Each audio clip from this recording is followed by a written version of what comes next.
My sister Emma raised her hand, grabbing everyone's attention as usual as the crystal wine glasses clinked. Everyone, big news. As she surveyed our parents' mahogany dinner table, her flawless grin shone. I just received a call from Sterling Enterprises for an interview. My mom almost dropped her fork as she let out a gasp of joy. Sterling Business? The city's largest tech company? The same thing. Tossing her neatly highlighted hair, Emma opined. Post of Senior Director of Marketing. They specifically reached out to me. They had, of course. Emma had no trouble at all. A dream job without trying, perfect grades without studying. A steady flow of achievement that our parents never got tired of acknowledging. I pushed my food around my plate and sat silently, attempting to blend in with the background. However, I was never permitted to remain in the background for very long in this family. Not when they needed a comparison for Emma. "Isn't that amazing?" exclaimed my mother. "That is a legitimate career path." Her smile sharpened as she turned to face me. "Sarah, you ought to consult Emma for guidance. She might be able to assist you locate something better. Better than my current actions." They all regarded her consulting business as glorified freelancing, but she had higher goals in mind. Better than starting my own business from the ground up, since it seems that having a boss is more impressive than being your own boss. I muttered, "Mom, I'm doing fine." Emma, however, was already giggling. "Oh, please." She grinned and said, "You can't even get a real job. How long will you continue to act as though your small consulting business is a legitimate career?" My dad put down his glass of wine. "Sarah, Emma's point is valid. You're 32. Now is the moment to take your future seriously." I tightened my grip on my fork as I considered the contracts I had on my desk at home, the acquisition agreements I was negotiating, and the empire I had established while they were all busy trying to destroy me. I began by saying my business is doing well. Emma interrupted me, though. "Go to work, please. You barely make enough money to cover your rent while working from your apartment. I'm going to be a senior director at Sterling in the meantime." She turned to our parents. "Did I mention the salary? Base pay is $250,000 plus bonuses." My mother nearly swooned. My father beamed with pride. I thought about my company's latest quarterly earnings report and had to suppress a laugh. "When's the interview?" I asked, keeping my voice neutral. "Monday morning," Emma replied smugly. "Not that it matters. The position is practically mine already. The CEO specifically requested to interview me personally." I bet they did, I thought, remembering the stack of resumes on my desk. Among them, Emma's application, forwarded to me by HR with a note. Another entitled candidate with an inflated ego. "Your call, boss." "Well, good luck," I said, standing up. I should get going. "Early meeting tomorrow." Emma snickered. "What? Did someone finally agree to buy something from you, Sarah?" My mother sighed. "When are you going to stop this ridiculous independent phase? Your father could have gotten you a proper position years ago." I thought about the nameplate on my office door. The one that reads, "Sarah Mitchell, CEO, Sterling Enterprises." The one Emma would see tomorrow morning. "You're right, Mom," I said, gathering my things. Maybe it is time for a change. They probably thought I was finally admitting defeat. They had no idea what was coming. As I drove home to my penthouse apartment, not that they knew I could afford one, I thought about how we got here. How their constant dismissal had driven me to build something bigger than they could imagine. It started 10 years ago when I graduated with my MBA. Emma was the star of the family then, too, climbing the corporate ladder with her natural talent while I quietly studied market trends and business strategies. When I told them I was starting my own consulting firm, they laughed. When I landed my first major client, they dismissed it as luck. When I started buying up struggling companies and turning them around, they didn't even notice. 5 years ago, I made my biggest move yet, acquiring Sterling Enterprises through a complex series of shell companies and investment firms. The previous CEO was ready to retire, and I had spent years preparing for this moment. I changed my professional name to Sarah Mitchell, my mother's maiden name, knowing my family never paid enough attention to business news to make the connection. I rebuilt Sterling from the ground up, transforming it into the tech giant it is today. And through it all, my family remained blissfully unaware, too busy praising Emma's minor achievements to notice that their unsuccessful daughter was now one of the most powerful CEOs in the city. My phone buzzed as I pulled into my building's private garage. A text from Emma. "You should really come to the Sterling building sometime. See what a real company looks like. I'll give you a tour after I get the job." I smiled, thinking of my corner office on the top floor, the one with the view of the entire city. The one Emma had been dreaming about in her application letter. Tomorrow was going to be interesting. In my apartment, I reviewed Emma's resume one more time. It was impressive on paper, good education, steady career progression, solid references. But I had done my research. I knew about the projects she had taken credit for but barely contributed to, the subordinates she had thrown under the bus, the corners she had cut. Emma had always been good at presenting the perfect image. Tomorrow, she would learn that image isn't everything. My phone buzzed again. This time, it was my mother. "Darling, I know you're probably feeling discouraged seeing Emma's success. Why don't you let your father make some calls? It's not too late to start a proper career." I set the phone down without responding and walked to my home office. The wall was covered in business magazines featuring Sterling's remarkable turnaround. Tech's most innovative CEO, one headline read, "Sarah Mitchell, the unseen power player revolutionizing the industry," declared another. My family had spent years telling me I wasn't good enough. Tomorrow, they would learn just how wrong they were. I sat at my desk and opened my laptop, typing out an email to HR. "Please ensure Ms. Emma Carter's interview is scheduled in my office at 9 a.m. sharp. And make sure she waits in the lobby for at least 30 minutes before being brought up." A small petty detail, perhaps. But after years of enduring her condescension, I thought I deserved a little dramatic flair. I spent the rest of the evening reviewing company reports and finalizing acquisition plans, just like any other Sunday night. But this Sunday felt different. Tomorrow, everything would change. As I got ready for bed, I caught my reflection in the bathroom mirror. I looked nothing like the timid daughter my family still saw me as. My suits were tailored now, my presence commanding. I had grown into my power while they weren't watching. Tomorrow, they would finally see me. And I couldn't wait for the show to begin. Monday morning arrived with a sense of delicious anticipation. I stood in my private elevator, ascending to the top floor of Sterling Enterprises, watching the city wake up through the glass walls. My Armani suit was immaculate, my heels clicking authoritatively on the marble floor as I stepped out. "Good morning, Miss Mitchell." My executive assistant, Diana, greeted me with a knowing smile. "Your 9 a.m. appointment has arrived early." She's been waiting in the lobby for 20 minutes, insisting that the CEO specifically requested her presence. I checked my watch. 8:45 a.m. Let her wait another 10 minutes. How's she handling it? Diana's eyes twinkled. She's demanded coffee 3 times, name-dropped several executives she claims to know, and told the receptionist that her sister is a nobody who can't even get a proper job. I smiled, setting my briefcase on my desk. Perfect. Has she noticed any of the magazine covers? No, Diana smirked. She's too busy telling everyone within earshot about her marketing expertise to look around. Typical Emma, so focused on promoting herself that she missed the obvious.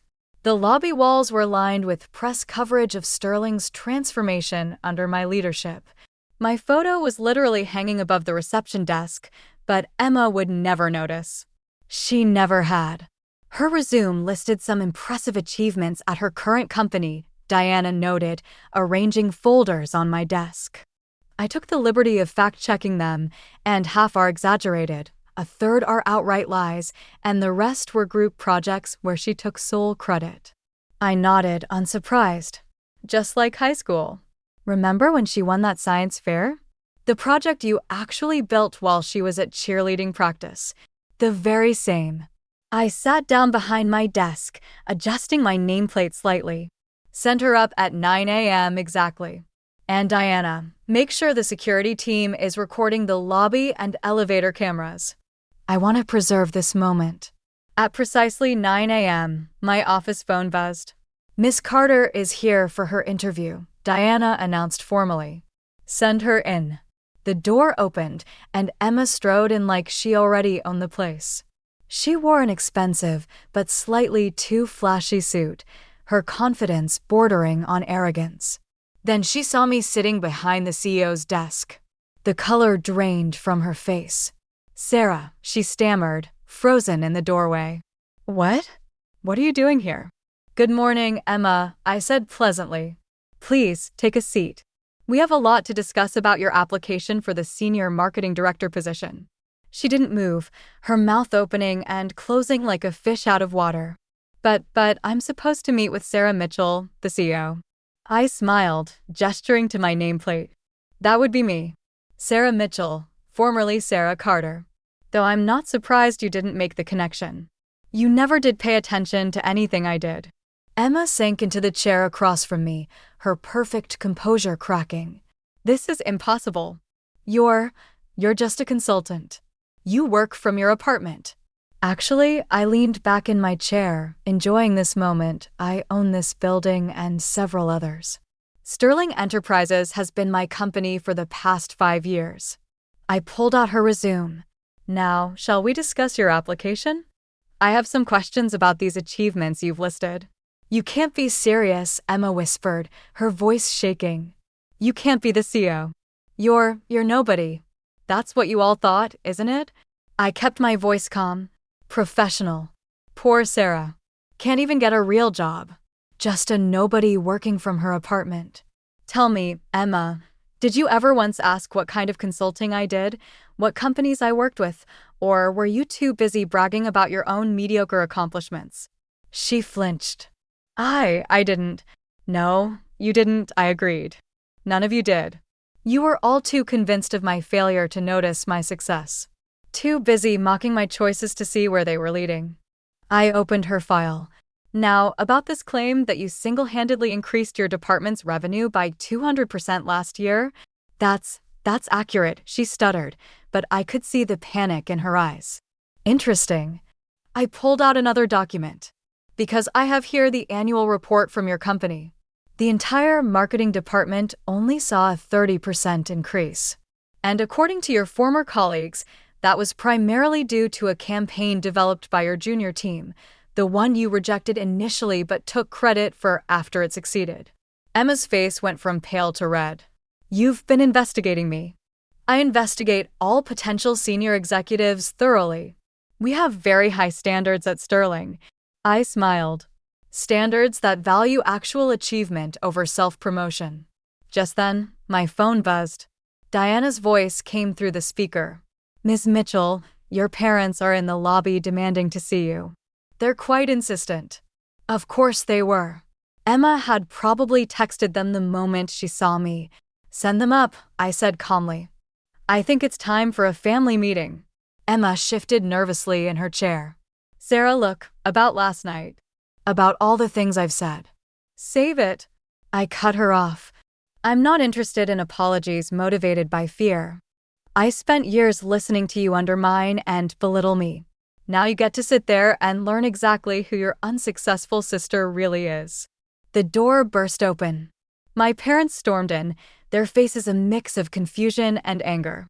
Sarah, my mother exclaimed, what is the meaning of this? What are you doing in the CEO's office? Hello, Mother, I replied coolly. I was just reviewing Emma's job application. Would you like to join us? We were discussing the importance of honesty and professional achievements. My father's face reddened. Stop this nonsense immediately. You're embarrassing yourself and your sister. I stood up slowly, letting my authority fill the room.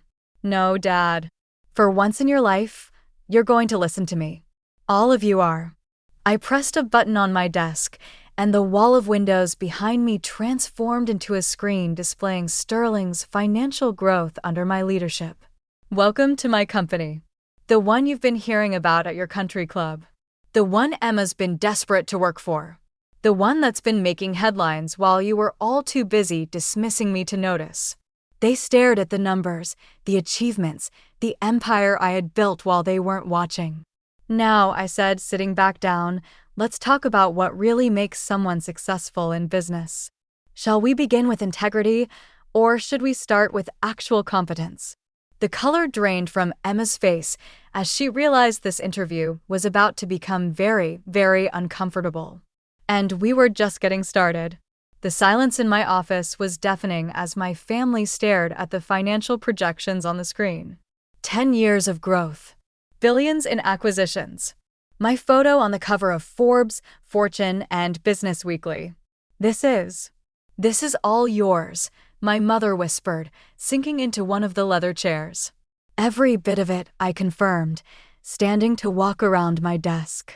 The consulting business you mocked, that was just the beginning. While Emma was bragging about her mid-level marketing positions, I was buying and transforming struggling companies. While you were lamenting my lack of a real job, I was building an empire. My father, always quick to anger, found his voice first. Why didn't you tell us? Why keep this secret? I laughed, but there was no humor in it. Tell you? Like I tried to tell you about my first major client, or my first successful company turnaround, or any of my achievements that you dismissed because they didn't fit your narrow definition of success. Emma shifted uncomfortably in her chair. Sarah, if we had known. That's exactly the point. I cut her off. You only care now because of what I've built, not who I am. You're only interested because of the power and money, not because you're proud of what I've accomplished. I pressed another button on my desk and security footage from last night's dinner appeared on the screen. Emma's mocking voice filled the room. Can't even get a real job. Stop, Emma pleaded, her face flushing. We get it. Do you? I turned to face her directly. Because I've been watching you build your career on exaggerations and stolen credit. I've talked to your former colleagues, your supposed references. I know exactly how you've gotten every position you've ever held. My mother stood up, smoothing her designer dress nervously. Surely, we can work something out. We're family after all. Family, I said, picking up Emma's resume. Like when Emma took credit for my science project in high school. Or when she told her college friends I was a dropout because I started my own business instead of following the corporate path. That kind of family. I was young, Emma protested weakly. We all make mistakes. Yes, we do, I agreed. And now you get to face the consequences of yours. Diana. My assistant entered with a thick folder. The investigation results you requested, Ms. Mitchell. Thank you. I opened the folder and began reading. Falsified achievements. Stolen ideas. Workplace bullying complaints. I looked up at Emma. Did you really think none of this would come out during our background check? Emma's face went pale. Those accusations were never proven. Because you had Daddy's lawyers shut down every investigation, I finished for her. But Sterling takes corporate integrity very seriously. We thoroughly vet all potential executives. My father stepped forward, his business negotiation face on. Now, Sarah, surely we can discuss this privately. As a family. You lost that right last night, I replied calmly. When you sat there and let Emma mock me. When you suggested I needed your help to find a real job. When you once again made it clear that nothing I did would ever be good enough. I pressed another button on my desk. The office door opened, and Harold Bennett, my chief legal officer, entered. Harold, please explain to my family the consequences of submitting fraudulent information on a Sterling Enterprises job application. Harold adjusted his glasses. Falsifying credentials and experience on an executive-level application is grounds for immediate rejection and potential legal action, especially if previous employers wish to pursue damages for defamation or intellectual property theft. Emma's composure cracked completely. You wouldn't. You can't. Can't what? I asked softly. Protect my company from someone with a proven history of dishonesty? Enforce our ethical standards? Or are you suggesting I should give you special treatment because we're family? Sarah, please, my mother begged. Think about what this would do to our reputation. Like you thought about mine? All those years of snide comments and dismissive attitudes. I shook my head. No, Mother. Emma's application is rejected. Furthermore, I'm forwarding our findings to her current employer. They should know exactly who they're trusting with their corporate image. Emma burst into tears, but they weren't the calculated sobs she usually used to get her way. These were the tears of someone finally facing consequences. As for you two, I turned to my parents. I suggest you take a long, hard look at how you've treated both your daughters. One you praised endlessly despite her dishonesty. The other you dismissed despite her integrity and success. My father's face darkened. You're enjoying this, aren't you? Humiliating your family. No, Dad. I'm not enjoying this at all. I'm doing what you should have done years ago, holding people accountable for their actions. I walked to the window, looking out at the city I now partly owned. You know what the worst part is? If any of you had shown even a moment of genuine interest in my work, you would have known about all this. My full name, has been in the business news for years. But you were all too convinced of my failure to notice my success. I turned back to them. Now I have a board meeting to prepare for. Harold will escort you out. Emma, you'll receive official notification of our decision in writing. I suggest you use this as an opportunity for self-reflection. Sarah, my mother tried one last time. We can still be a family. We can work through this. I sat back down at my desk, picking up a report. We'll always be related, Mother. But family? That requires respect, support, and love. None of which you've shown me. Now, if you'll excuse me, I have a company to run. They left in silence, Emma's tears still falling, my parents' pride in shambles. As the door closed behind them, Diana entered with a cup of coffee. Are you okay? She asked softly.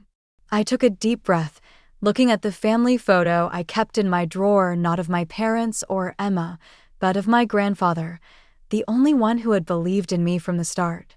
You know what, Diana? I am. For the first time in years, I really am. Over the next few months, the family dynamics shifted dramatically. Emma's current employer launched an investigation into her past achievements, leading to her eventual resignation. My parents stopped appearing in society pages, their social standing diminished by the revelation that they had dismissed their successful daughter while enabling their dishonest one. I focused on my work, continuing to build Sterling into an even stronger company. The business world buzzed with the story once it got out. The secret CEO who had hidden her success from her unsupportive family. It became a symbol of quiet determination triumphing over loud mediocrity. 6 months later, I received a letter from Emma, not an email or text, but a handwritten letter of apology. For the first time in her life, she had been forced to work her way up from an entry-level position, no family connections to rely on.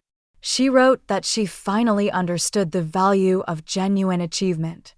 My parents took longer to come around, but eventually, my mother sent a similar letter acknowledging their failures and asking for a chance to really know me, not as the daughter they had dismissed, but as the woman I had become. I kept both letters in my desk next to my grandfather's photo. Not because I was ready to forgive, but because they reminded me of an important truth. Success isn't about proving others wrong. It's about proving yourself right. 1 year to the day after that fateful interview, I sat in my office reviewing quarterly reports. Diana entered with the latest business magazine. The cover story, Sterling CEO Sarah Mitchell, The Power of Quiet Success. The article didn't mention my family drama or Emma's failed interview. It focused on what really mattered, the company I had built, the innovations we had created, the changes we had made in the industry. Because in the end, that's what real success looks like. Not bragging at family dinners or inflating achievements, but building something meaningful. Something lasting. They had called me worthless at family dinner. Now I was their boss. Their superior. Their example of what true success looks like. And that was worth more than any revenge could ever be.